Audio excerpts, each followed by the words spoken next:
This is the Whole Care Network.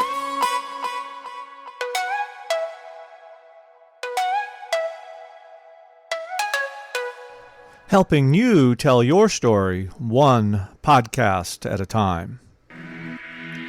Content presented in the following podcast is for information purposes only. Views and opinions expressed in this podcast are solely those of the host and guest and may not represent the views and opinions of the Whole Care Network. Always consult with your physician for any medical advice, and always consult with your attorney for any legal advice. And thank you for listening to the Whole Care Network.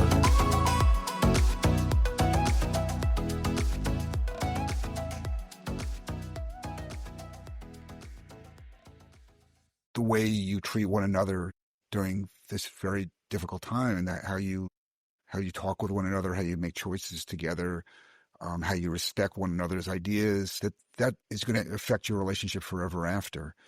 And because people remember exactly what was said and how it was said. Are you caring for others while working and trying to live your own life? Wondering how to find the time for your own health and happiness? Well, you're in the right place. The Happy Healthy Caregiver podcast, which is part of the Whole Care Network, is the show where real family caregivers share how to be happy and healthy while caring for others. Hello and welcome. I'm your host, Elizabeth Miller. I'm a fellow family caregiver, a care advocate, a professional speaker, author, certified caregiving consultant, and certified senior advisor. If this is your first time listening, thank you for being here. This is a show produced bi-weekly to help family caregivers integrate self-care and caregiving into their lives. Each episode has an accompanying show notes page. If you'd like more detail about the topics, products, and resources we speak about, or you want to see any of the related photos, you'll find the show notes by going to the website happyhealthycaregiver.com, and underneath the podcast menu, click the image or episode number for today's show. The link for the show notes will also be in your podcast platform's episode description. Now let's get to it. Let's jump into this episode. Before we get into this Caregiver Spotlight episode with Barry Jacobs, I first have a couple of segments and announcements of my own. The first one is I want to encourage you, if you're not already on the Happy Healthy Caregiver email list, to do so. It's free. It comes out every week, and I share something happy, healthy, and caregiving related in each newsletter edition. All you got to do is share your email address, and I promise I'm not going to share it with anybody because I also hate junk mail. Check it out at bit.ly HHCE News. I want to take a moment to thank our episode sponsor for today, Rare Patient Voice. Did you know that you can earn cash in exchange for sharing your opinion? Rare Patient Voice, or RPV, helps connect researchers with patients and family caregivers for over 700 diseases and conditions. RPV provides the opportunity to voice your opinions to improve medical products and services while earning cash rewards. If you're interested, join the RPV panel at rarepatientvoice.com/happy healthy caregiver. I'm going to talk about a couple of the books in this segment with Barry, but I also want to share a fiction read that I completed recently. It's called The Frozen River, and it's a novel by Ariel Lawhon. This was a Good Morning America book pick, a Goodreads Choice Award nominee in historical fiction for 2024, but it is also good to note that this is not a biography. It is a gripping historical fiction mystery inspired by the life and diary of Martha Ballard, a renowned 18th century midwife who defied the legal system and wrote herself into American history. The story takes place in Maine in 1789. It's about an unsung hero on a quest for justice at a time when women were meant to be seen and not heard. I also think a supporting star of the show would be Martha's journal, which she took notes in about the medical events and the happenings. I found the stories to be interesting, along with learning about medicinal and judicial systems of early America. This could, however, be triggering content for some, as there are some crimes against women within the pages of this book. I gave it 4 out of 5 stars on my Goodreads review, and I'm going to link to it so you can check it out if you'd like to learn more. My favorite thing that I want to share, I feel like it's really appropriate since we talked with Barry about therapy therapy, and he's a psychologist along with his wife. I have general anxiety, and for years, especially in my intense sandwich generation caregiving years, I took medication to help me. And then a few years back, I decided I wanted to try weaning myself off of them because life had really started to simplify a bit. My kids were older, my caregiving responsibilities weren't as intense,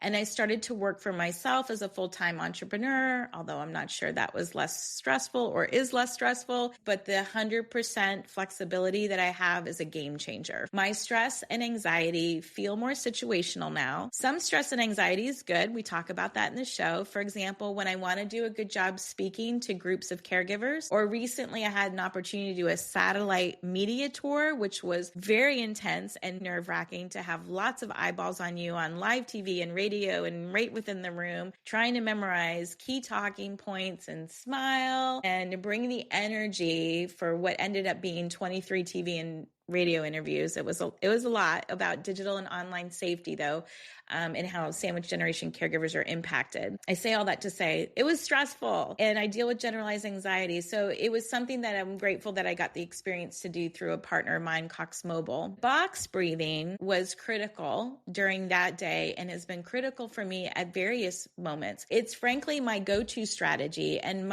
one of my favorite tools, which is why I'm putting it here in my favorite things segment. It's 100% accessible. We couldn't ask for anything better than that. It's free. You just have to be aware that your stress level is rising up, and then you implement this breathing practice. Basically what it is you're doing a box. You are going to breathe in for a count of 4 through your nose. You're going to hold it for 4. You're going to exhale for 4 through your mouth, and then you're going to hold it at 4 when your breath stays flat. And then you're going to repeat this maybe 4 more times. So I'm going to try to demonstrate it, and then I'm going to share a video of another expert explaining it and visualizing it for you there too. So I'll link to that YouTube video. But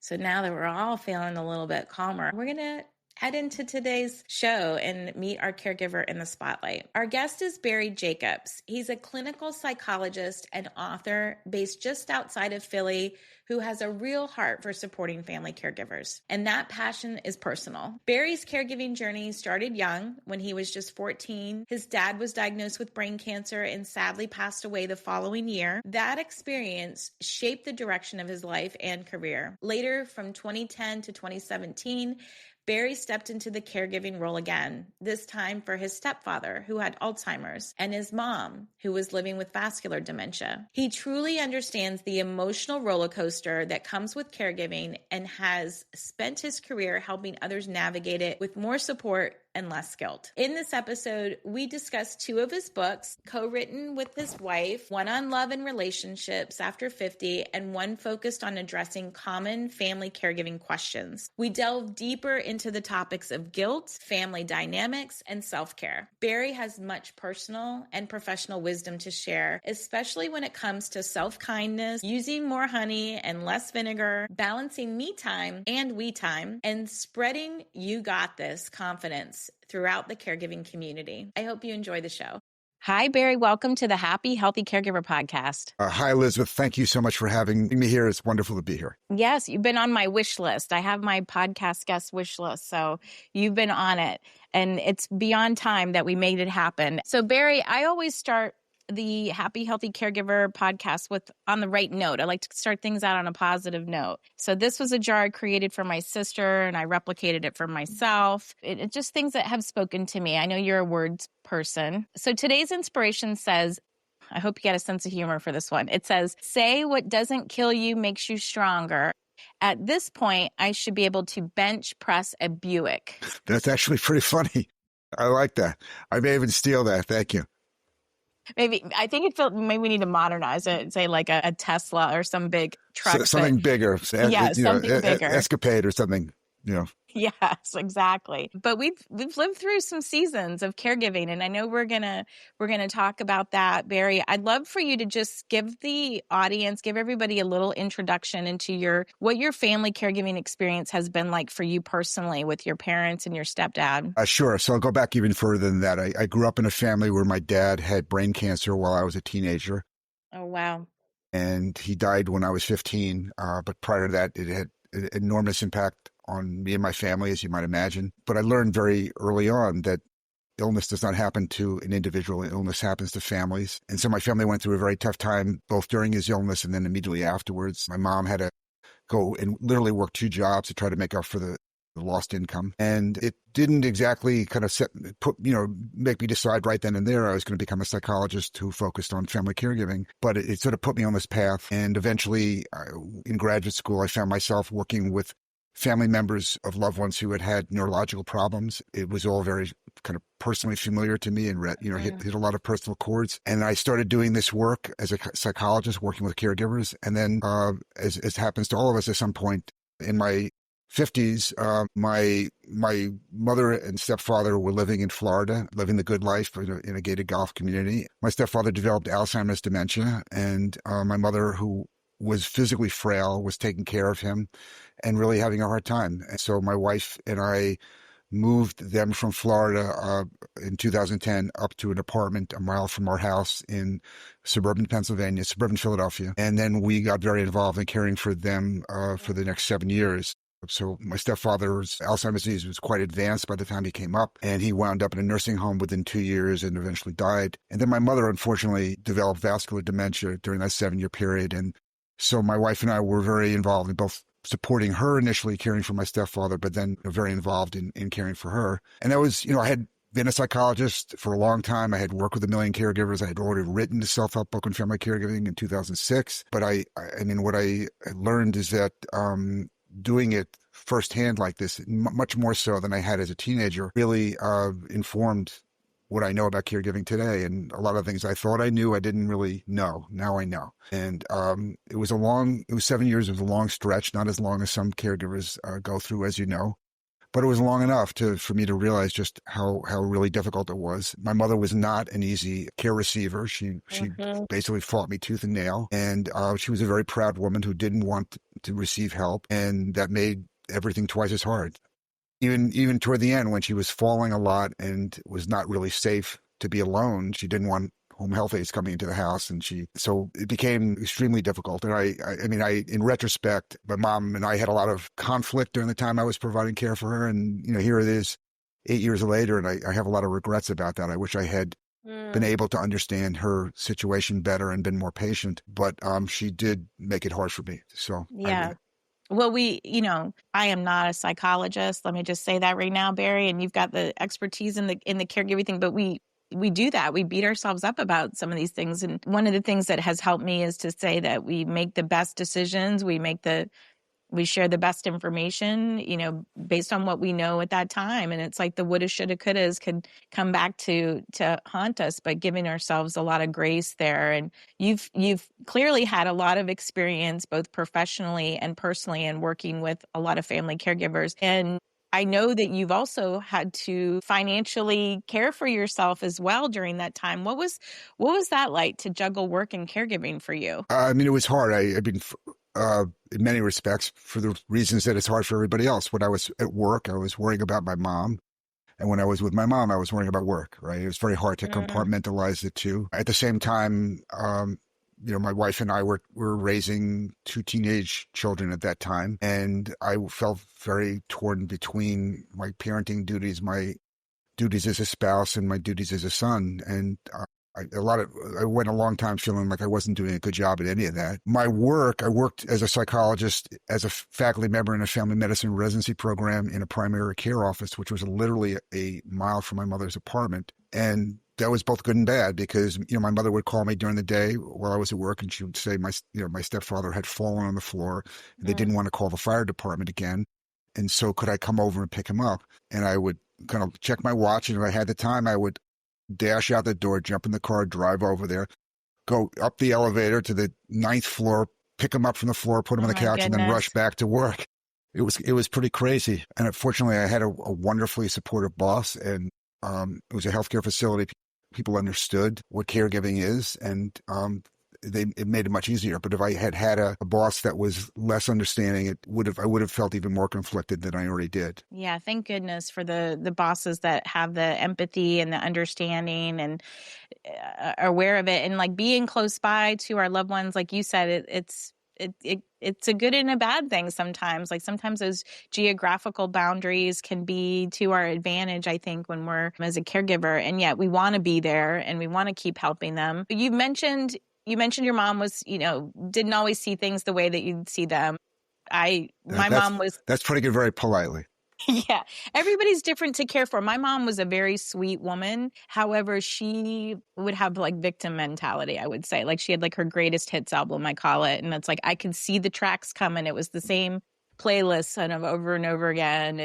What are some ways that you mitigated that energy from her, that resistance? Like what worked for you? There were a number of strategies. The most successful one was I could ask my mom something and she would say no. But if I said to my wife, could you ask my mom for this? She would ask it. She would say yes to my wife. So, I mean, she had no qualms about saying no to me or at times being quite critical of me. And she was on her best behavior with my wife. And so that was always, nice. That was better.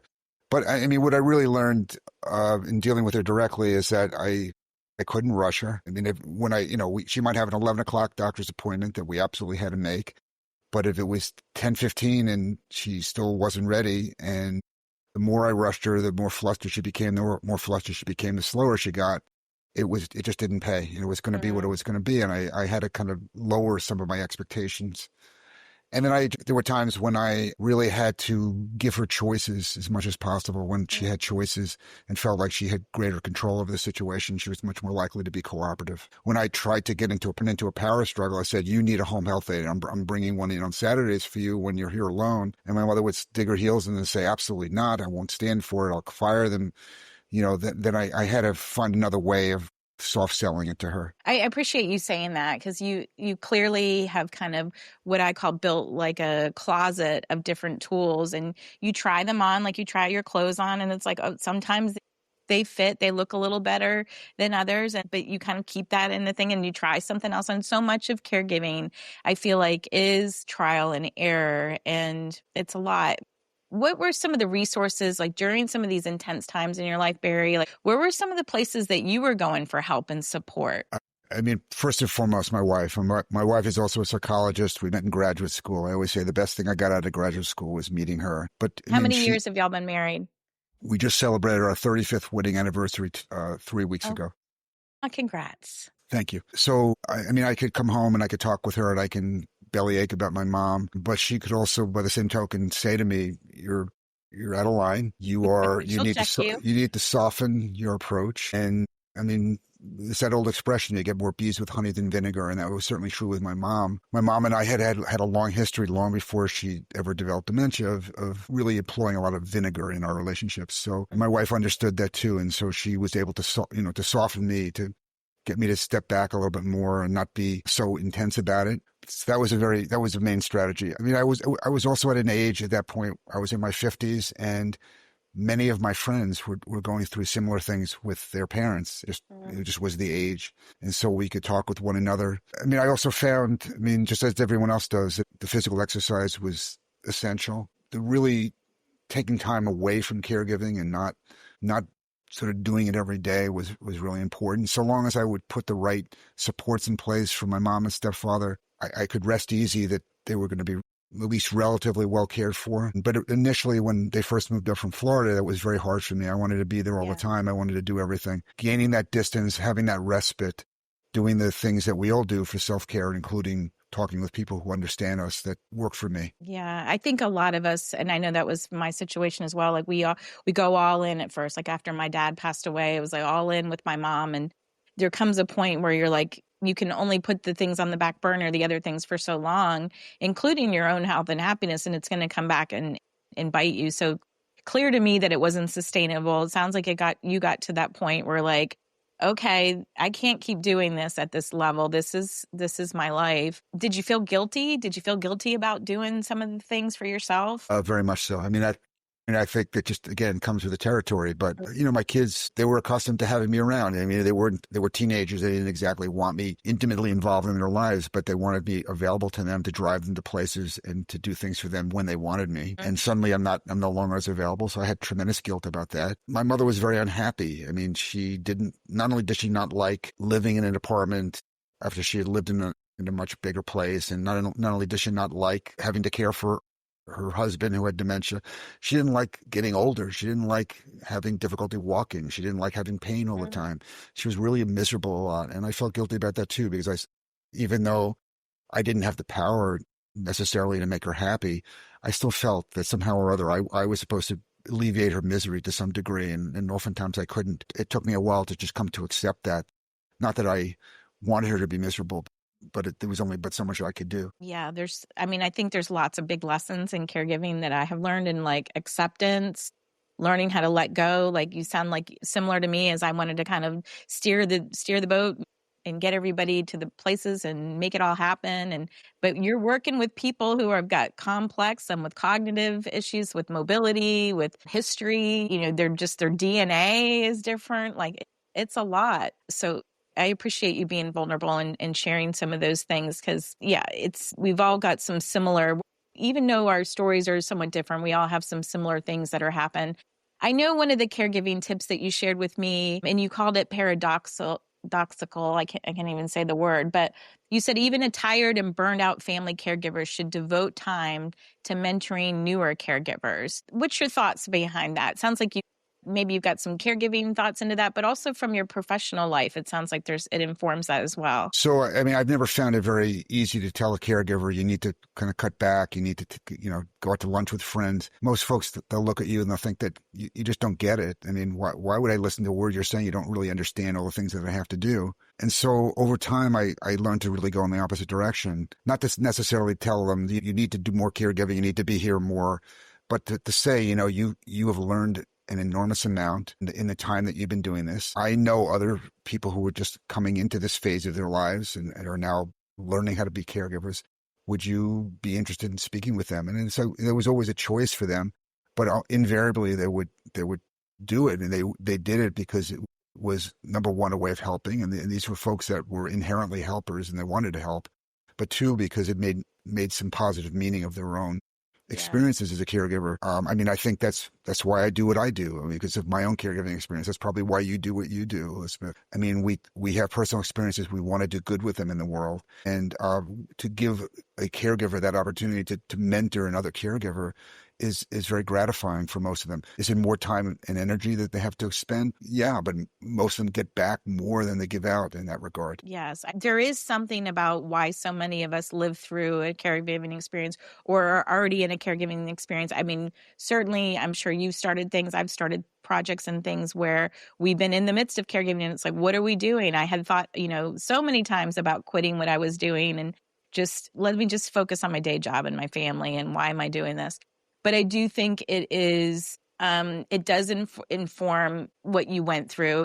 To your point, Barry, like if you can pull somebody up who's a little bit further back and kind of skip them a couple steps, or give them a shortcut or a Smurf trail, or way to get to something else, like we want to do that, because it's like, if we can save somebody that energy and make it a little bit easier for them. And they're usually very grateful, and their expressions of gratitude are really empowering for us. And to know that we know, we learn things, we know things, we want to make good with those things. And so I do ask caregivers to actually do even a little bit more than what they're already doing. Yeah. It comes back and they feel good about it, I'm sure.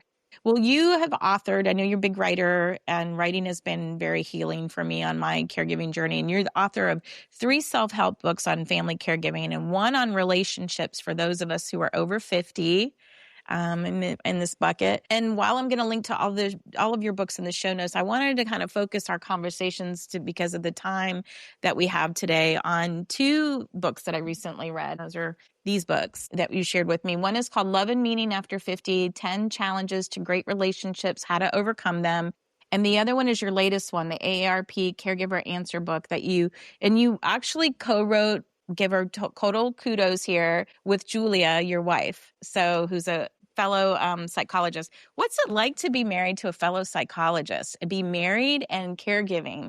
Are you all just kind of unpacking things all the time over your dinners, or is it just like everybody else's life? I'm so curious. I mean, my wife has the ability to understand me, and I have the ability to understand her, and we can talk about things, and that's great.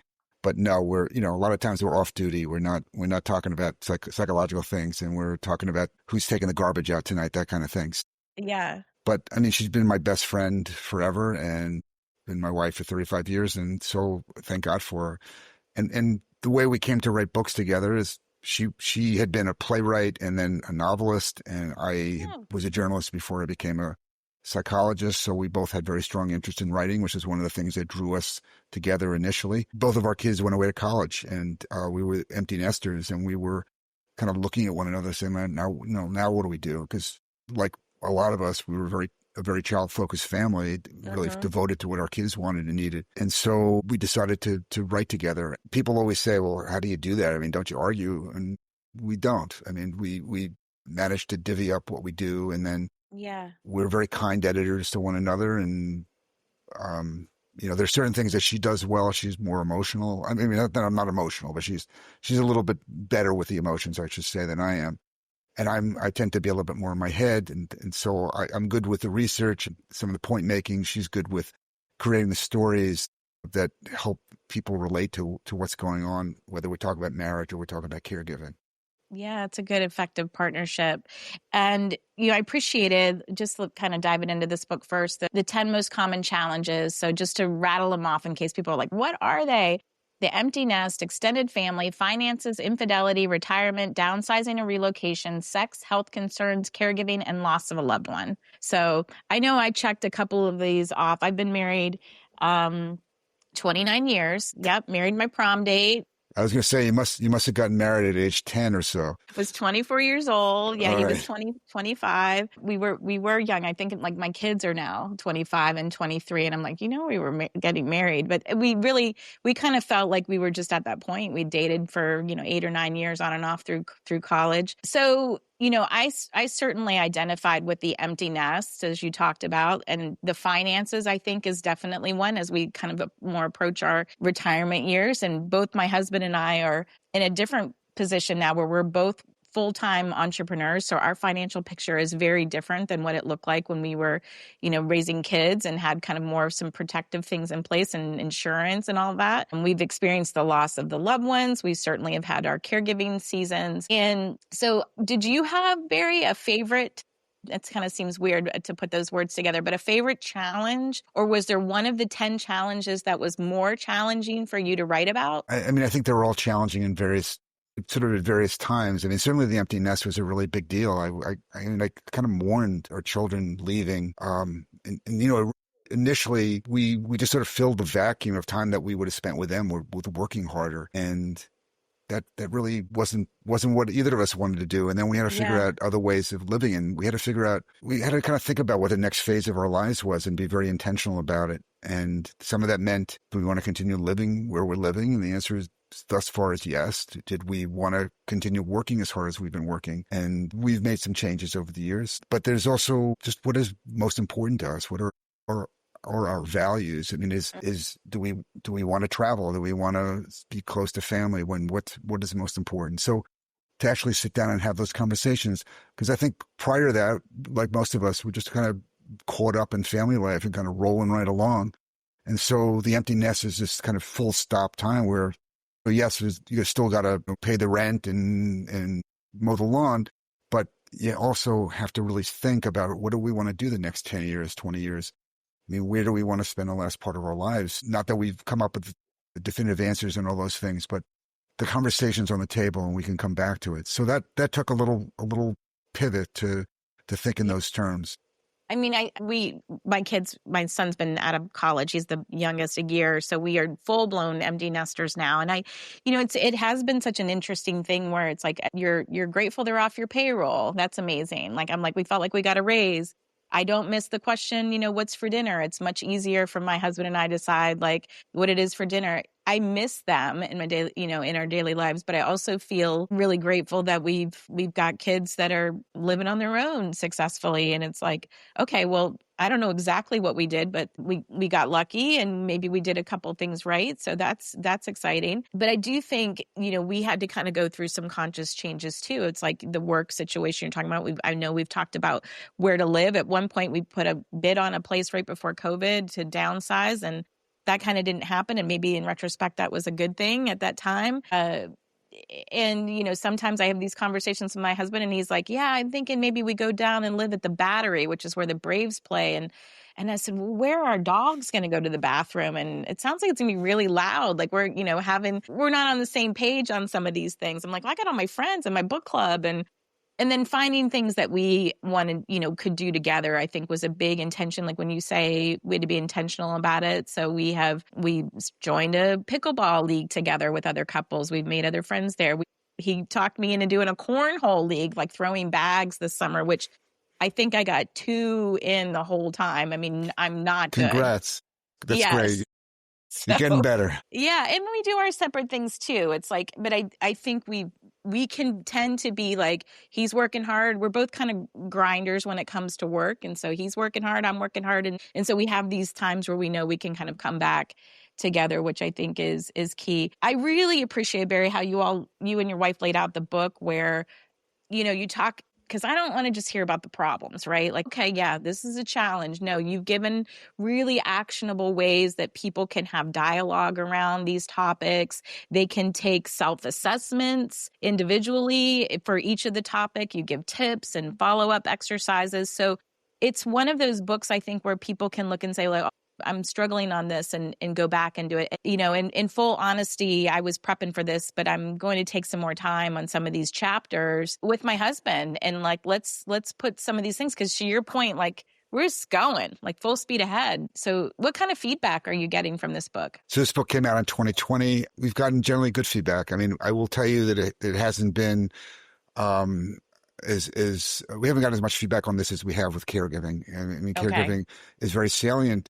A lot of times people don't think about marriage in this way. They don't think about, okay, I'm entering this new phase. Caregiving is a crisis that suddenly lands on their door and they have to think about it. But I think it's a good point. There is a caregiving chapter. We'll say that. Yes, there is. But there are, I mean, the feedback we've gotten from folks has been very, very positive, that it really just reminded them, as you say, that they have to think about kind of who we are and who are we together as a couple, and how are we going to divvy our time up between the we time and me time, and just what does life mean for us now? Where do we want to go? And then in the context of the greater family, dealing with caregiving issues, dealing with loss of loved ones.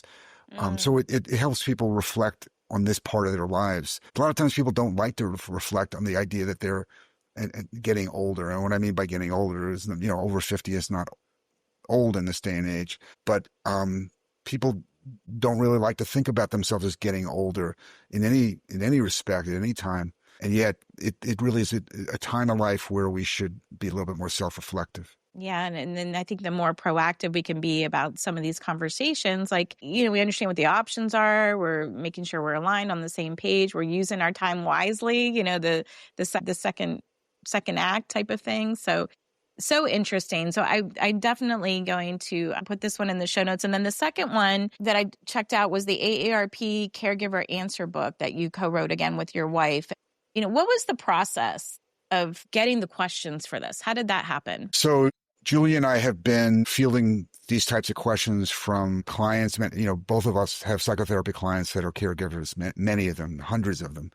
Mm-hmm. And in addition to that, because people know that we're, quote unquote, caregiving experts, our neighbors knock on our door, our friends ask us, our colleagues ask us. And so we've had a million conversations in which she and I have both noticed that the same questions come up again and again and again. And the questions fit into different categories. Some of them have to do with self-care. Some of them have to do with family dynamics. Some of them have to do with finances. Questions that are in this book, and there are nearly 150 of them, are questions that we've answered many times. Mm-hmm. We didn't have to generate new questions. The questions were there. The answers that we have in the book really reflect the answers that we've developed over the years for some of these questions. So I think, basically for me, this is kind of the culmination of over 35 years of thinking about these things and trying to come up with the most concise, most helpful answers if I could, and putting them in the book so that some of what I've learned will have some legacy in the world. But,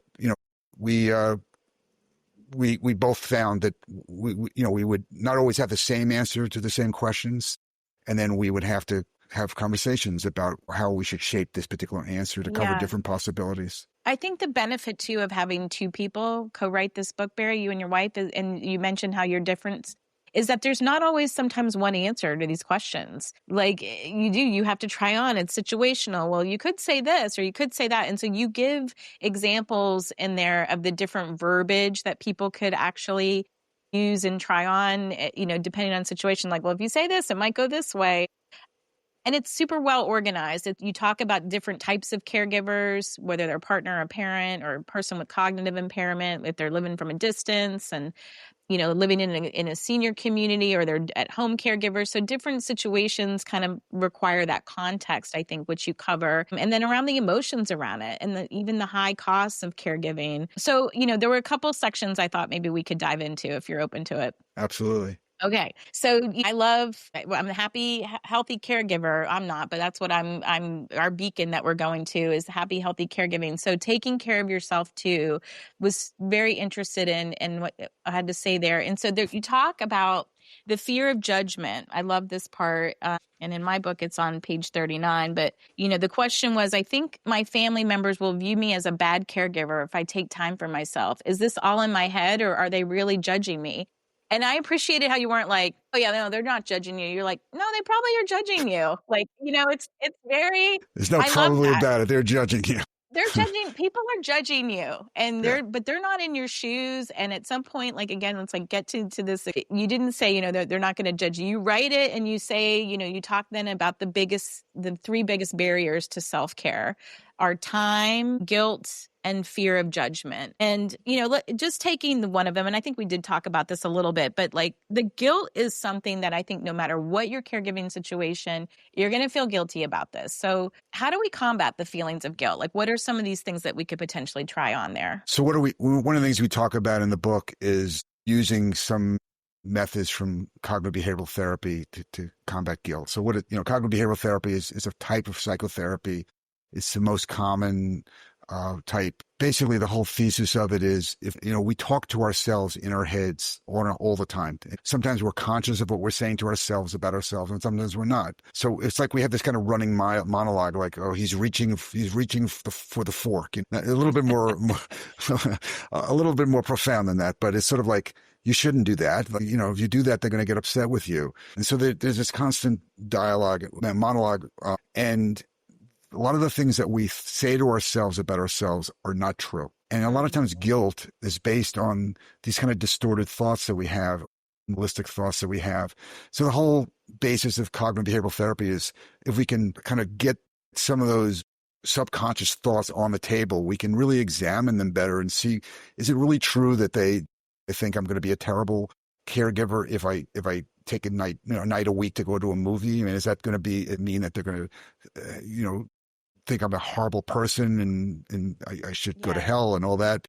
No, the fact is that if we go to that person and we talk with them, we may find out that, in fact, they think it's a wonderful thing that we're doing this because we're replenishing ourselves. They may have a very positive judgment about what we're doing rather than a negative one. But it's through dispelling some of those unrealistic ideas that we have that we then assuage some of the guilt that we have. Yeah. The other thing is this idea that somehow, here's an idea that I always like to dispel with caregivers, and that is, how could you make me stop being guilty? And I always say to them, I'm not going to help you stop being guilty because you're not going to stop being guilty, right? So as you pointed out earlier, a lot of it is acceptance. I mean, you're always going to want to do a better job than maybe you're doing at a given time, or maybe you're capable of doing. Right. You're always going to want to save your loved one from whatever pain they're having, whatever unhappiness they're experiencing. And if you can't do that, you're going to have feelings about it because you're a feeling human being, and that's going to induce guilt. And that's just the way it is. The idea here is we want to minimize the guilt and not allow it to dominate the way you feel about yourself or the choices that you're making. Yeah. Not let it happen where you're like, that's setting you down on this road of burnout, which is then going to ripple into so many other bigger things. Yeah. Well said. I always say, like, in my presentations. There's nothing I can say that's not going to make you feel guilty, because it's just a core thing. And not all guilt is bad. It is like sometimes we feel it because it's our inner conscious wanting us to do the right thing in certain situations. But I think the acceptance, is a big part of that, where looking in the mirror at night, we're not humanly possible to do all of the things that are being asked us to do. So it's like, if you can look in the mirror at night and say, gosh darn it, I gave it my all today and I checked off these couple things, and give yourself more grace. So I love to kind of do the flip of the guilt with the grace. The other part of the book that I leaned into is I'm currently a support caregiver for my brother, Tom. He's neurodivergent. He's a little older than me. He lives on the autism spectrum, and he's got an intellectual and developmental disability. So with both of our parents deceased in my family, I'm one of 6 kids. Tom needs care, and then there's me. So coordinating and collaborating with my siblings and my other relatives is a must when it comes to my brother, Tom. And so that's been very timely for me, and appreciated, a lot of the verbiage and things in here. And in this particular section, you had a say this, not that to siblings about caregiving, which was so good. It was like certain things like, say this, I understand you're busy. What would be possible for you to do for mom given your schedule? Or in my case, Tom, given your schedule. Don't say, or not that, I'm doing everything. You need to step up and be here every week. So a lot of these phrases, I think, were putting people on the defensive. Like, nobody can take away the way that we feel, is kind of how I've interpreted. Like, my feelings are valid. My feelings are valid if I put it in the I language versus the you're doing this type of thing. Another thing it says, it's not just about helping Tom. It's about your relationship with me. So saying that instead of, I don't care if you and Tom never get along, things like that. Another one is, please help me understand your thoughts about helping mom. Tell me more. It's helping Tom. How dare you skirt your responsibilities to your mother? So like we can clearly kind of hear them, I think, but catching ourselves. And I think one of the things, Barry, that like right now for us is we're entertaining my brother living in a community of people living with disabilities, so that he has a good schedule, friends, social things, but we're not necessarily on all the same page, and we don't always necessarily present it in the same way with him.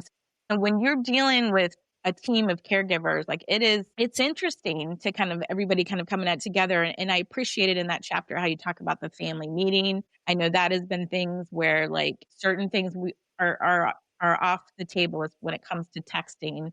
Like, nope, we're going to get on the phone and talk about this, because so much has been contrived, I think, in a negative way through the written words in a text versus like, let's just get on the call and kind of all hash this out.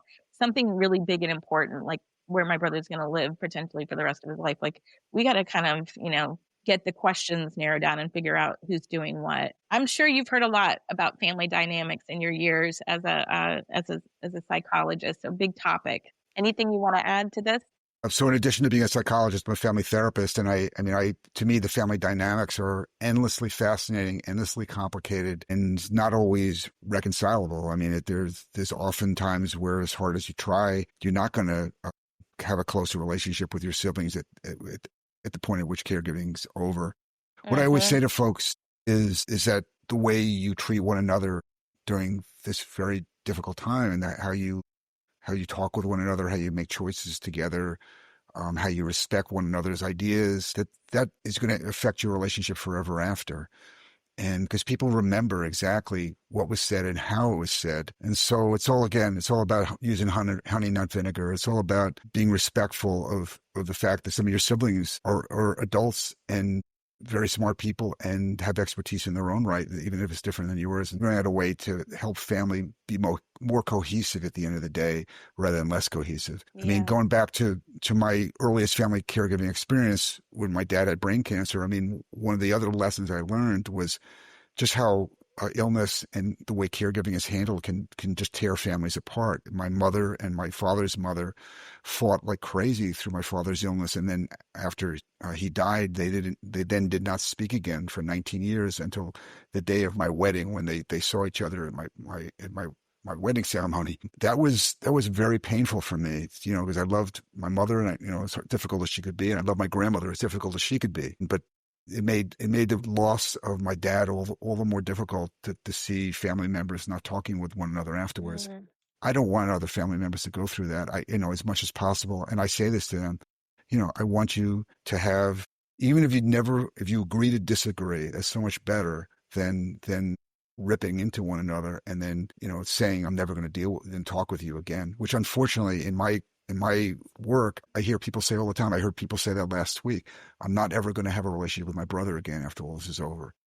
I mean, that to me is tragic, and I don't want that for anyone. Yeah. Yeah. What a interesting, wedding experience you had to bring your family together. And similar thing with my husband and I, actually, where his mother-in-law, my mother-in-law, and her mother, that was the first time they had come together, and it was a big deal. So I probably have shared this on the show before, but I was raised Catholic. My husband was raised in a Jewish household. It was a big deal for us to kind of get married with those different religions, and for his grandmother to come to that event, and she ended up having a ball, by the way. So, and passed away not soon after that. So it can be very powerful to see that changes. But you talk about in the book the values, the family history, the current circumstances, like how all that kind of plays into things.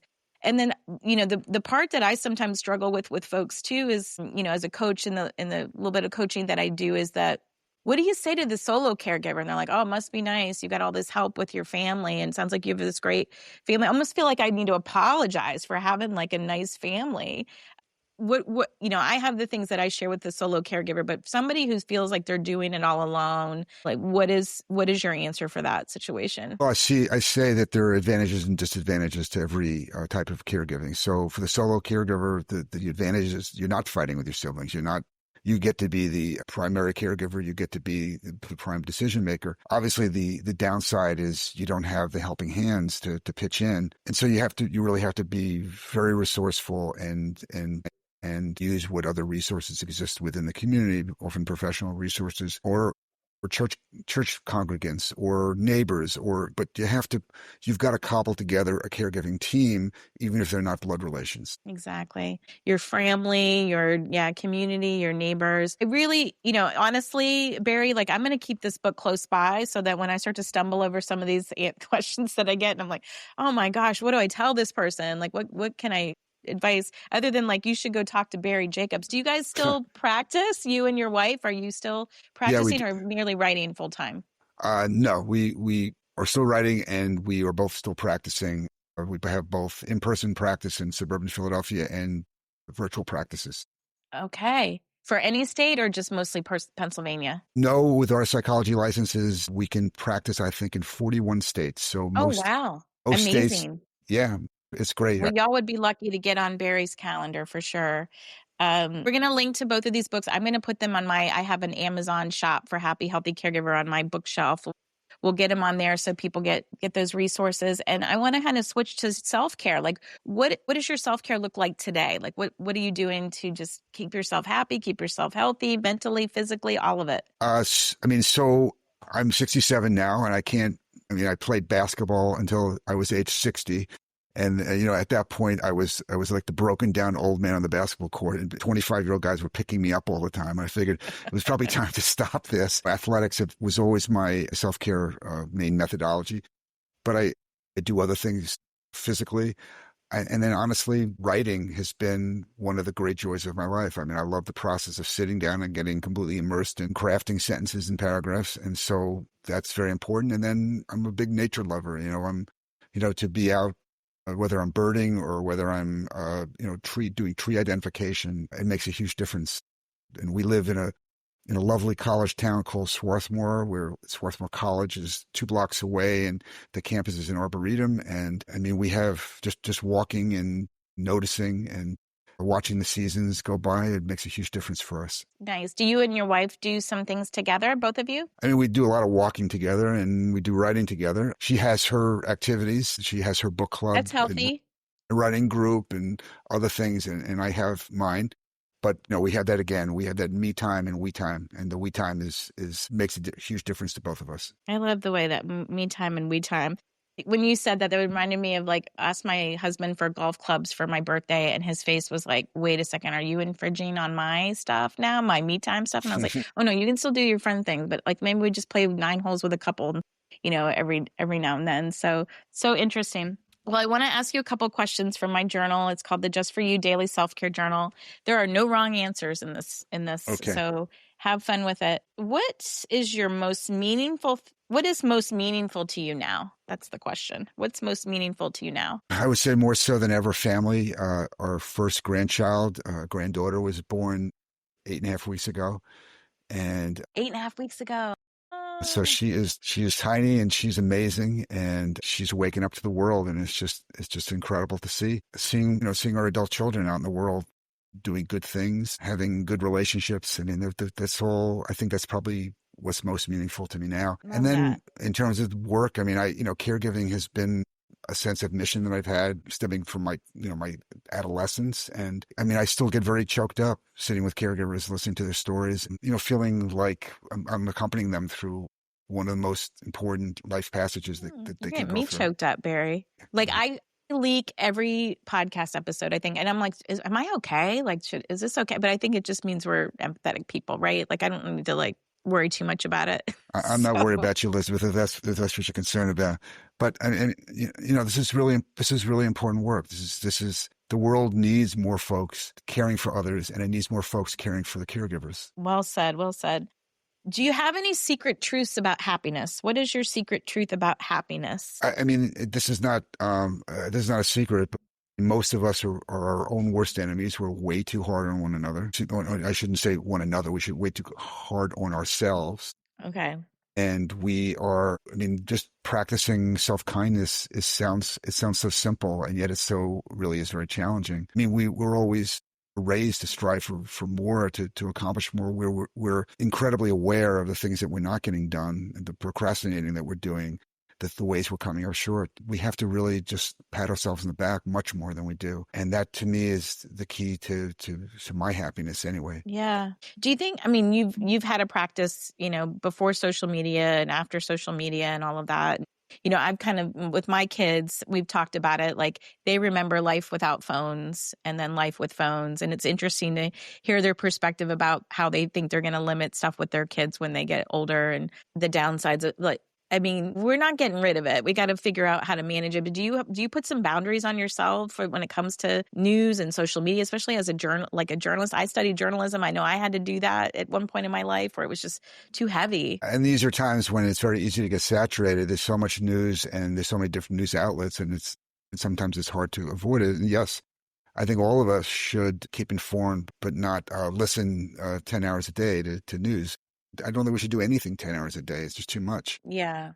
So, and there's so much research coming out now about how the time and attention we spend in social media or just technology is time apart from our relationships with other people, in-person relationships, and our time with ourselves. And I don't think those are positive developments. And I think this really now the pendulum is beginning to swing back, and people are realizing, we went really far down this path, and maybe we need to step it back a little bit and really reprioritize not being on our phones and not being in communication with people thousands of miles away, but really turn toward the people in our own lives here and now. Yeah, I agree with you. I do think that pendulum switching. Okay, fun question we can leave on here is that when was the last time you couldn't sleep because you were so excited about something?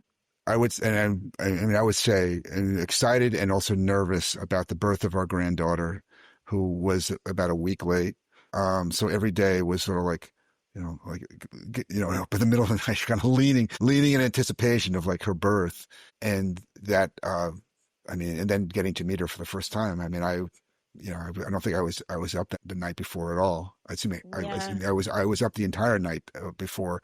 Because there's this new being. What an opportunity to meet a new, fresh-eyed being coming into the world and seeing the world through her eyes one day. That's as excited as I can possibly get. Yeah, I can imagine as a grandparent, it's going to be. Hopefully I get to experience that. Mine aren't even seriously dating anybody yet, and no rush. I want them to live their life and do their thing, and it'll unfold as it's supposed to. Anything that you want to add, Barry? Any parting words of wisdom for caregivers? Anything you wish that we talked about we didn't get to talk about? I would just repeat that most caregivers have that deer in the headlights look at the beginning, and they just have to put themselves on the path to learn. And there's lots of outlets, including this wonderful podcast for learning and hearing other people's perspectives, and to know that they're going to get good at this. I mean, they may not think that they're good at it, but they're going to get good. There's not anyone who's going to be better at it than them, and to really respect what they're accomplishing. And when people at the end of the day can, pat themselves on the back and say, this was really hard, and sometimes I wish I didn't have to do it, but I'm really glad I did do it. And I'm really glad that I made a difference for somebody else who I care about. I mean, it doesn't get any better than that. And that's what I hope everybody experiences. Yeah. I like you got this mentality. It's like we learn a lot about ourselves through this process. I mean, we gain a lot of really positive learnings and insights. And even if it's really rocky, there's a lot of gold that can be mined there for sure. I would go so far as to say especially if it's really rocky. If it's really rocky and we have to overcome a lot and we have to really kind of dig deep to kind of stick with it, then we learn even more. Yeah. Good stuff. How do people stay in touch with you, Barry? Where's the best place to check you out and stay connected? So we have a website. It's www.caregiveranswerbook.com. It's a way of communicating through the portal there. I'm on social media. I'm just telling you not to be on social media, but I'm on social media. We got to be on social media. I know your favorite medium is on Instagram. Mine is LinkedIn.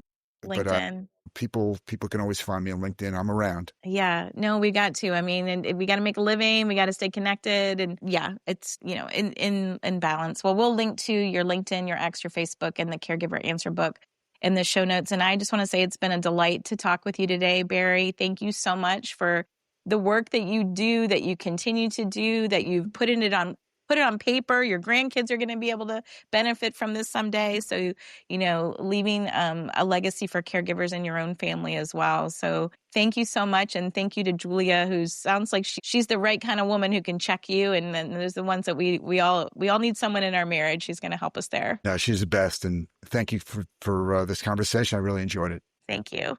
Hello, podcast listener. If you're caring for a loved one with Alzheimer's or dementia, you don't want to miss All's Authors podcast, Untangling Alzheimer's and Dementia. I'm your host, Mary Ann Shuko, a registered nurse, author, and dementia daughter. In each episode, I interview one of our 300-plus authors about their personal dementia story and why they chose to write about it, sharing intimate details and painfully obtained knowledge to help you on your own journey. We share a variety of stories across all diagnoses and from a range of caregiving experiences. You can find us on your favorite podcast platform and the Whole Care Network. Remember, you are not alone. One can sing a lonely song, but we chose to form a choir and create harmony. Find us at allsauthors.com. See you soon. Thanks for listening to the Happy Healthy Caregiver podcast on the Whole Care Network. I hope this episode provided encouragement and practical tips to infuse into your life. You'll find the show notes and all the resources mentioned at happyhealthycaregiver.com. I also invite you to check out previous episodes of the podcast that you may have missed. If you enjoy the show, be sure to subscribe so you never miss an episode. Ratings and reviews also help others discover the podcast, and sharing with a fellow caregiver is a great way to spread support. Stay connected with me between the episodes by following Happy Healthy Caregiver on your favorite social media platforms, and subscribe to the weekly newsletter where every week I share something happy, healthy, and care related. Just visit happyhealthycaregiver.com to join. Until our next episode, I'm Elizabeth Miller with a reminder to take care of you.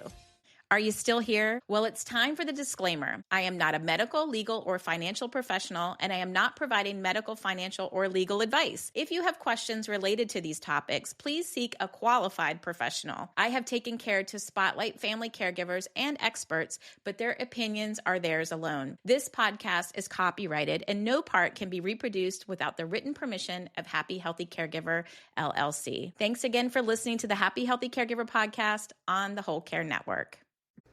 This is the Whole Care Network.